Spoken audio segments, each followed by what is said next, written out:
Welcome to The Explainer. So today we're going to dig into something pretty wild, the surprising connection between ancient art and super advanced AI. Yeah, you heard that right. It turns out they have this shared history that's, well, it's just fascinating. Okay, so look at these two images. On one side, you've got this beautiful, detailed copperplate engraving from way back in the 1760s, and on the other are slick, modern digital world. I mean, they look like they're from completely different planets, right? But what if I told you they're actually part of the exact same story? A story about how technology has always been changing how we see art. So let's get right into it. Here's the first big surprise. Most of us probably think of art history as, a pretty low-tech field. It's all about dusty old books and quiet museums, right? Well, the truth is, that's not the whole picture. Not even close. Art history has always been a high-tech field, grabbing the latest tools to see and understand art in totally new ways. Think about this. When the very first great art historian, a guy named Johann Winkelmann, wanted to tell the world about the mind-blowing discoveries coming out of Pompeii, he didn't just write a book. No way. He used the most cutting-edge tech he could find, these incredibly detailed copper plate engravings, to show people what was found. And right there, from the very beginning, a tradition was born. Use technology to get art out into the world and figure it out. And of course, the tech just kept evolving. Fast forward to the 1800s, and the hot new gadget was the magic lantern slide. You can basically think of it as the world's very first PowerPoint. Seriously, it let professors throw these huge, colorful images of art onto a screen in a dark room. It totally changed the game, turning a boring lecture into a real visual experience. So you can see this clear line, right? It's a pattern, from engravings back in the 1700s to those magic lanterns to the slide carousels that, some of us might still remember from school, and now all the way to artificial intelligence.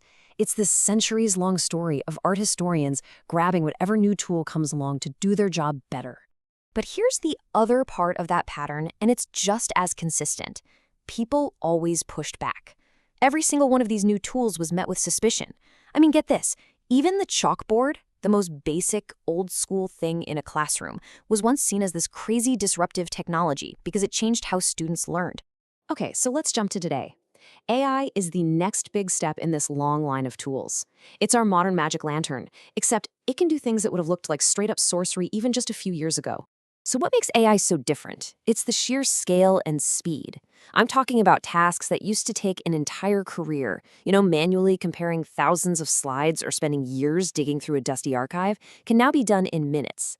AI can spot patterns in brushstrokes across a whole museum's worth of paintings, finding an artist's hidden signature, or figuring out who worked on what. It's seeing things the human eye just can't.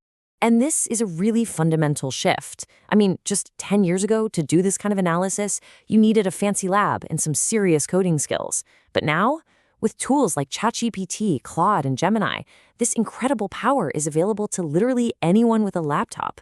It's a total democratization of research. It's breaking down the walls between those big elite universities and, well, everyone else.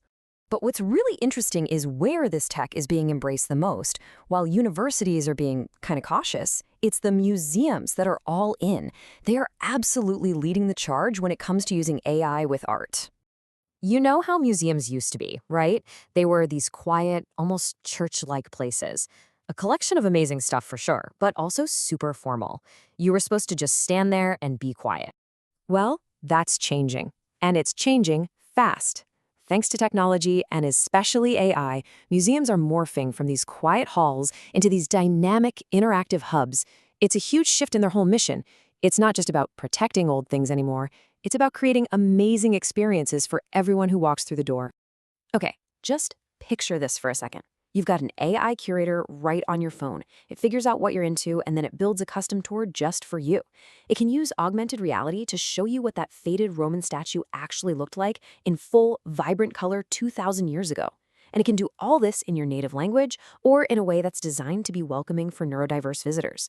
This makes the museum accessible in a way it has never been before. And listen, this isn't some far-off sci-fi dream. This is happening right now. The Louvre is using AR to bring masterpieces to life. The Van Gogh Museum is using data to find hidden secrets in his paintings. The British Museum is working directly with neurodiverse people to build better tools. The revolution is already here. Okay, so all of this brings us to the big one, the central question. If we have machines that are this powerful, what happens to the human expert? What's the future for the art historian? And that's the real fear, right? It's the anxiety at the heart of all of this, especially in the academic world. If a machine can analyze a million paintings and see things we can't, does that mean all those years of training, of developing a good eye, are suddenly worthless? I mean, for hundreds of years, this is what an expert looked like. The connoisseur. Their whole authority was built on decades of just looking. Close, careful, deeply personal looking. It's a totally human, subjective skill. And that really gets to a core difference between fields. In science, the goal is usually certainty, something you can prove and repeat. But art history is all about interpretation. It's about that unique, original insight someone has when they really connect with a piece of art. So you can see why academia is a bit more nervous. This new tech kind of feels like it threatens that very idea. So that brings us to what's probably the best way to think about all this, the idea of augmented scholarship. The key here is that AI isn't here to replace the human expert, it's here to augment them. It's a new, powerful tool, like a new set of glasses, that helps us see more, connect more dots, and honestly, just ask much better questions. Really, it all boils down to the difference between an answer and an insight. An AI can churn through a million images and tell you there's a statistical link between two artists. Okay, that's an answer.